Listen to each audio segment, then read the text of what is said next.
Dobro. History. Archive. All right, let's dive into one of the most baffling, tragic, and honestly just frustrating mysteries in modern American history: the murder of 6-year-old JonBenét Ramsey. So, picture this. It's just before 6 a.m., the day after Christmas, 1996. The phone rings at 911, and on the other end is a frantic Patsy Ramsey. And the story she tells is every parent's worst nightmare. Their daughter's been kidnapped, taken right from their own home, with only a ransom note left behind. But here's the thing, the central haunting contradiction that this entire case is built on. You see, JonBenét wasn't missing at all. She was dead, and she was found hours later in a forgotten room in her own family's basement. And that single fact, well, that's what kicks off a mystery that has spiraled into decades of suspicion, debate, and just utter confusion. So how on earth does a perfect Christmas in a wealthy Colorado neighborhood turn into a crime that even now captivates and divides the entire country? Let's break it down. The setting for all this is this huge, sprawling home belonging to John and Patsy Ramsey. Now, these guys were big deals in Boulder, Colorado. John was a successful tech exec. Patsy was a former beauty queen. They had it all. But what happened inside that house, that symbol of success, is where an investigation was basically doomed from the very first minute. Okay, and this is what's both fascinating and just so tragic about this case. The first few hours, they basically sealed its fate. It's almost like the case was guaranteed to never be solved from the get-go. 7 hours. That's the magic number here. That is the critical window of time between Patsy's 911 call about a kidnapping and the moment her husband John finds his daughter's body in their own basement. For 7 hours, the police treated this as a kidnapping, not a murder. And let me tell you, that single mistake, it was absolutely catastrophic. I mean, the level of chaos here is just mind-boggling. Now, to be fair, the police were following kidnapping protocol at the time, which meant keeping the house open for the family in case the kidnapper called. But what that really meant was the crime scene was never secured. Friends, family, victim advocates, they were all just wandering around trying to help, sure, but also contaminating everything. Somebody even wiped down the kitchen counters. And then, and this is the part that gets me, a detective actually asks John Ramsey, a primary suspect in any scenario, to search the house himself. And of course, he's the one who finds the body, picks her up, moves her. Then an officer moves her again. Every single one of these actions was just erasing priceless forensic evidence forever. So this chaotic mess of a crime scene brings us to the evidence itself. And honestly, it's like a masterclass in contradiction. Pretty much every single clue points in two totally different directions at the same time. Let's start with the ransom note, because this thing is one of the weirdest documents in the history of crime. I mean, it's long, almost 3 full pages. And get this, it was written inside the house, on a notepad that belonged to Patsy Ramsey with a pen from the house. That means somebody, the killer, presumably, sat down for maybe 20 minutes or more to write this thing. Who does that? It's just not what an intruder does. And then you've got the ransom amount, $118,000. A really specific, kind of weird number, right?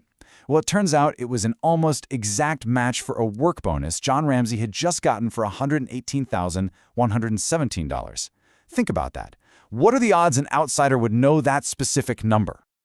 So this one note, this one single piece of evidence, basically splits the entire case into 2 competing theories. It's like a fork in the road. In one direction, you've got all the signs pointing to the family. It's Patsy's notepad, it's John's bonus amount, and handwriting experts said they couldn't rule Patsy out. But then you look the other way, and the note is just so bizarrely theatrical. It talks about a small foreign faction and literally lifts quotes from movies like Dirty Harry and Speed. That just screams stranger, right?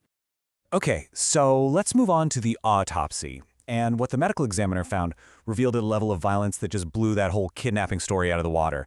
It also introduced some really disturbing new contradictions. The findings are just awful. JonBenét was strangled, but here's the twist. It happened after she suffered a massive skull fracture that would have knocked her unconscious instantly.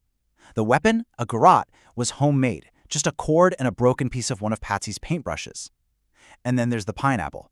The autopsy found pineapple in her stomach, which proves she was awake and eating it long after her parents said she was fast asleep.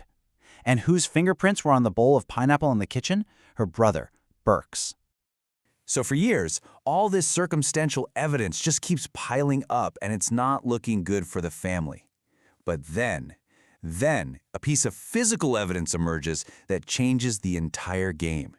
And that evidence, of course, is DNA. So a tiny trace of DNA from an unknown male was found in her underwear and on her long johns. And this profile, it didn't match anyone in the Ramsey family. For people who believe an intruder did it, this was it. This was the smoking gun. It even led to the DA officially exonerating the family back in 2008. But for a lot of other people, it's just a red herring. They argue it's touch DNA, which could have gotten there from the factory or just casual contact. And their big point is, if this intruder existed, where's the rest of his evidence? No fingerprints, no hair, no fibers, nothing else. So you have this fundamental clash, right? The circumstantial evidence versus the DNA evidence. And it didn't just create a war in the court of public opinion, it created an all-out war between the very people who were supposed to be solving the case. You basically had two camps. On one side, the Boulder Police Department. They were absolutely convinced the crime scene was staged and they were laser-focused on the Ramseys. But on the other side, you had the district attorney's office.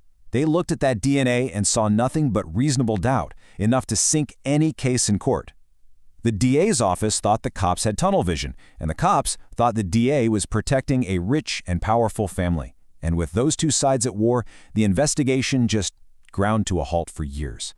So with all this fighting, did a case against the Ramseys ever even get close to a courtroom? You might think, no way. But the answer might surprise you. It got incredibly close. Okay, so in 1999, they convene a grand jury to hear all the evidence. And for 14 years, what happened next was a secret. But we now know that the grand jury did vote to indict.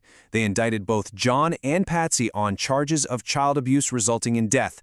But then, in a stunning move, the district attorney, Alex Hunter, refused to sign the paperwork. He just flat out refused. He said publicly that he didn't think he could win the case beyond a reasonable doubt, and just like that, the criminal case against the parents was dead in the water. So the legal path was pretty much a dead end. But in the court of public opinion, oh, the case was just getting started. And it was all fueled by a series of images that would pretty much define this mystery forever. The second those videos of JonBenét and her child beauty pageants hit the airwaves, the entire story just transformed. The media narrative went into overdrive, focusing on the makeup, the costumes, and in the process, a 6-year-old murder victim was turned into this weird sexualized caricature. And that, in turn, poured gasoline on the fire of public suspicion against her parents, especially Patsy. It started this whole other conversation about wealth and whether there's a different justice system for the rich. So where does that leave us today? Well, believe it or not, this is still an active, open homicide case. And really, the biggest and maybe the last hope for a real answer lies in some pretty incredible new technology: forensic genetic genealogy. The idea is to take that tiny mystery DNA sample and use it to build out a family tree, hoping it leads them, finally, to a name that matches the DNA found on our clothes. When you boil it all down, the JonBenét Ramsey case is really a tragedy that was buried under a perfect storm of mistakes. You have a totally compromised crime scene, you have bizarre theatrical evidence that makes no sense, and you have this one tiny piece of DNA that contradicts almost everything else. It's the definition of an impossible puzzle. And that leaves us with this one really haunting question. When every single piece of evidence tells you two different stories, can we ever really know the truth? Or does a mystery like this just become about the story you choose to believe? And does that mean the real answer is just lost forever to that Christmas night?